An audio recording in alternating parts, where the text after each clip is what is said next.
Hello and welcome. I'm your host, Ash, and this is the first ever episode of Brain Fluff. My main objective is to entertain you with silly and some might say useless knowledge. I like to think of it as more filler fluff for your pretty little brains, hence the name Brain Fluff. Today we're talking marshmallows. You're probably asking yourself, well, what's so interesting about marshmallows? Well, let's get into it. We all know marshmallows as fluffy sweet treats or as one of the main ingredients to making Rice Krispies and s'mores. However, that's not all they are, or better said, all they were. First, let's talk about what marshmallows were first made of and how they got their name. Marshmallow originally is a plant name. Marshmallow, also known as Athia officinalis, are native to the marshes of Europe and Asia. This plant belongs to the mallow family. Other plants in this family include cacao, hibiscus, durian, and others.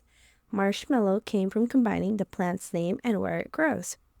So, why are these candies named after this plant? Marshmallows have been enjoyed for around 4,000 years. The earliest known recipe comes from Egypt around 2000 BC. However, this recipe was sort of a cough syrup and a sweet treat.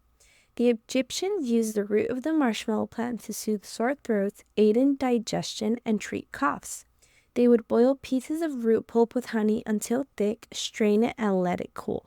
Then it was ready to use. However, this treat was reserved only for pharaohs and gods. It was reserved for wealthy people as well. The French were introduced to marshmallows in the 1800s. They made it quite differently, though. They mixed marshmallow root sap with rosewater-flavored egg white meringue, formed it into a candy mold, and let it set. They gained popularity quickly, and doctors began to sell them as a hard medicinal candy to soothe sore throats and suppress coughs, something similar to how cough drops work.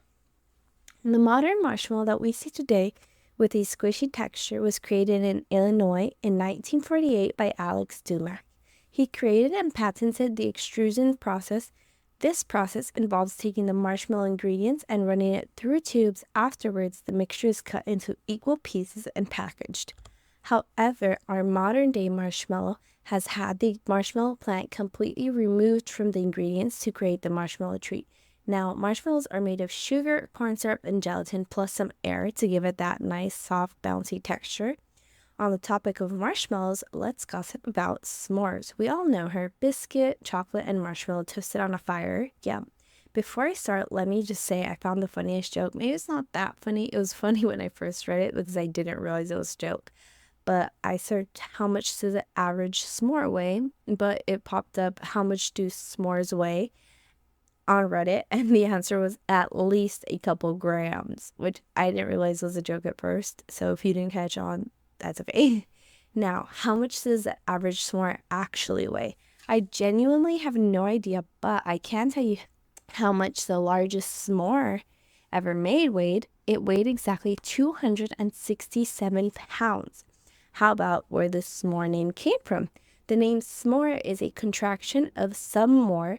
This is a nod to the addictive nature of the treat. The term s'more was first found in the 1938 guide, Recreational Programs for Summer Camps by William Henry Gibson. While researching, I thought to myself, there's basically a phobia for everything. So I looked into it, and there is indeed a marshmallow phobia.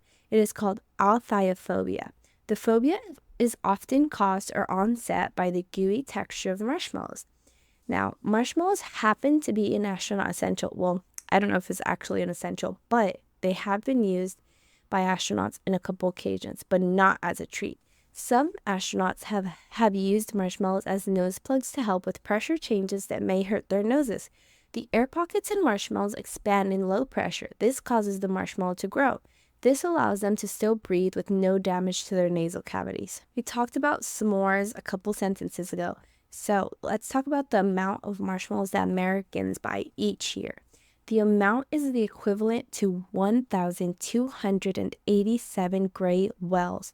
During the summertime, it is estimated that 50% of all marshmallows purchased will eventually be roasted over fire. Now, we can't talk about marshmallows without talking a bit about Peeps, can we? Peeps have been the #1 non-chocolate brand at Easter for over 20 years. So here in the US, when Easter comes around, we see Peeps absolutely everywhere.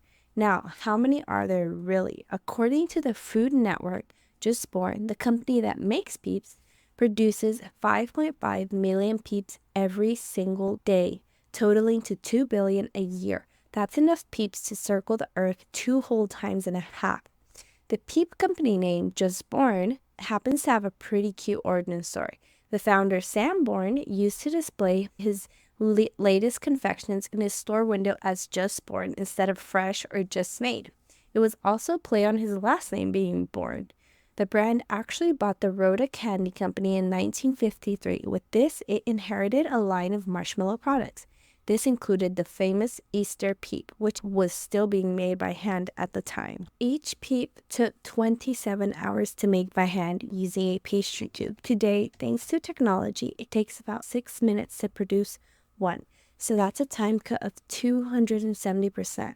If my math is correct, I would say that's pretty good. And like I said earlier, they're making 5.5 million a day. So guess what you can do right now? And I mean actually right now, no matter what you're doing, where you are, or what time it is, you can tour the Peep factory virtually.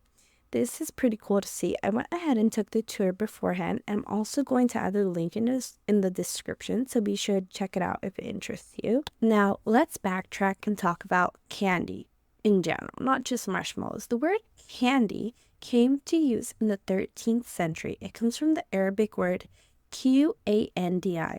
I looked it up and it seemed like it's pronounced essentially like candy.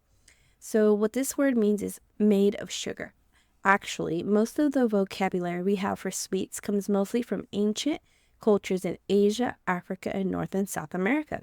It's believed that the first forms of candy or sweets can be traced back to ancient Egypt as early as 1500 to 2000 BC.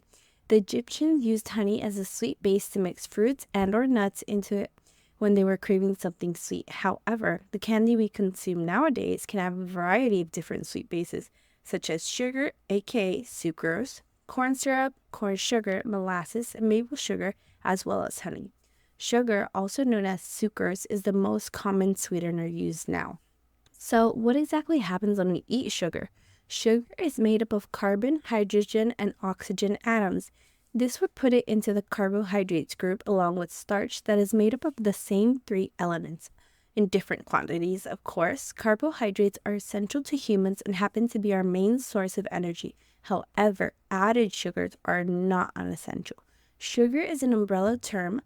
If you don't know what an umbrella term is, it's basically something that's used to describe other things that are similar. So, sugar is an umbrella term for many types of simple carbohydrates. Sucrose is the most common. This is the white table sugar we all know. Sucrose is a naturally occurring sugar found in fruits, vegetables, grains, and even dairy products.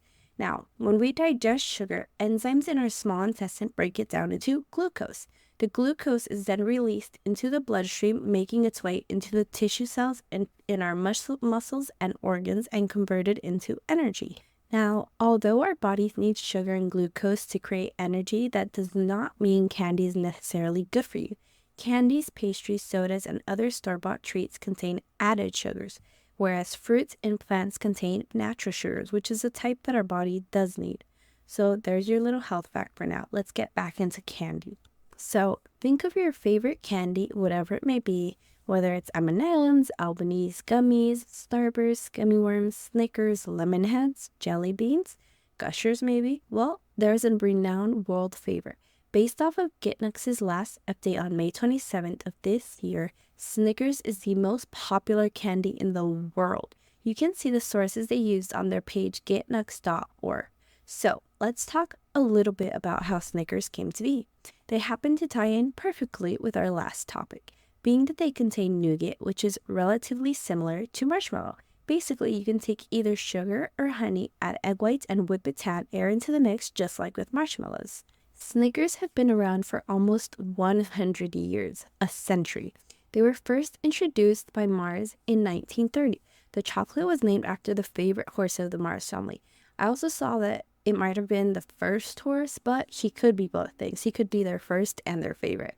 So, actually, the Mars family has a great fondness for horses. Back in 1930, they were known for producing thoroughbred racing champions, one of which was the winner of the Kentucky Derby in 1940. While we have always known this chocolate by the name Snickers, it was being marketed as Marathon in the UK and Ireland when it was first introduced there in 1968. It was not until 1990 that the company decided to change it to Snickers there as well. Now, why would they do that? Ever heard of the word knickers? Yes, the word for women's undergarments. This is why they steered away from using the name Snickers. But I guess 2 decades later, they decided, hey, the Snickers are popular enough now that we probably don't have to worry about people confusing them with knickers. And you know what? I never actually thought about how close those two words sound, but it's cool that somebody caught on to it. The Snicker is in fact so popular that Mars produces 15 million Snickers every single day. This requires 100 tons of peanuts. That's the weight of a blue whale. This sounds outrageous, so let's try to put it into easier perspective by using elephants instead.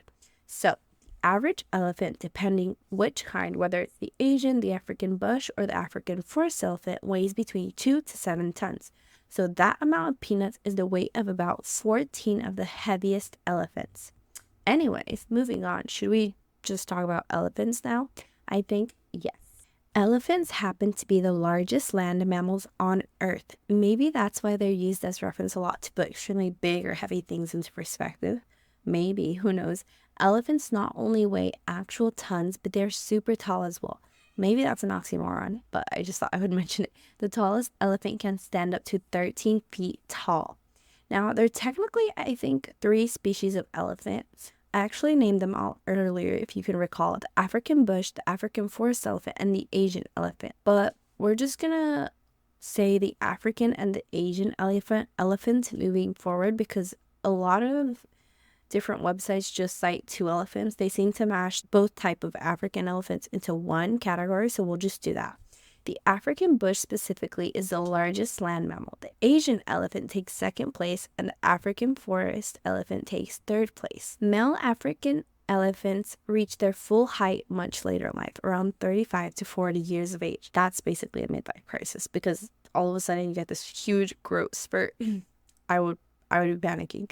Wild elephants usually live up to 70 years. That's why I mentioned it being basically a midlife crisis. Elephants communicate with each other through vibrations which they can feel through their bones. Funnily, they can also purr like cats. Elephants' trunks have around 150,000 muscle units. This allows them to do so much with their trunks, not just drink water, which, by the way, they can hold up to 8 liters of water in their trunk at a time. Elephants' trunks are capable of carrying 700 pounds and can easily push over trees or uproot them. And of course, they also use their trunks to grab food and put it in their mouth. And no, peanuts are not one of those foods. Actually, they should not be eating peanuts. They're herbivores, which means they feed off plants like grasses, fruits, vegetables, even tree branches and bark. Peanuts are simply too high in protein to be suitable for an elephant's diet. Now, elephants are known for being highly emotional creatures. They're capable of feeling joy, grief, compassion, empathy. Like most animals, they can feel many emotions, even though there's people that insist on acting like animals are not living beings. Anyway, maybe they can even feel a bit of resentment or hold grudges. Now, I'm not too sure about that last one, but there have been lots of studies done to prove or disprove whether or not all animals feel all the same range of emotions we feel. I only mentioned the grudge because a case in India back in 2022. It's going to get a little dark now. Indira Ramakrishnan was a 70-year-old resident of Kanjiravali. She was trampled to death by an elephant only to have that same elephant show up at her funeral. Now, there's been a lot of discourse on this event with people saying that she deserved it and she must have done something in her life to provoke the elephant acting this way. There's no solid proof to prove any of those claims.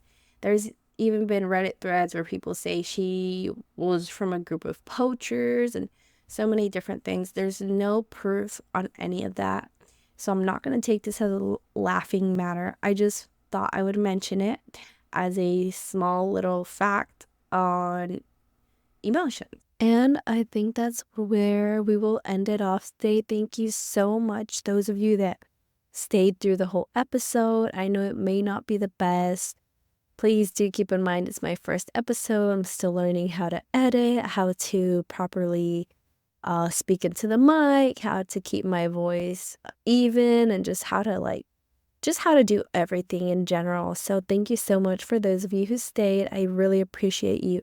And hopefully you'll be able to say one day that you are my day oneers and you were here from my small beginning. Thank you so much. I hope you guys tune back in 2 more weeks once I post my next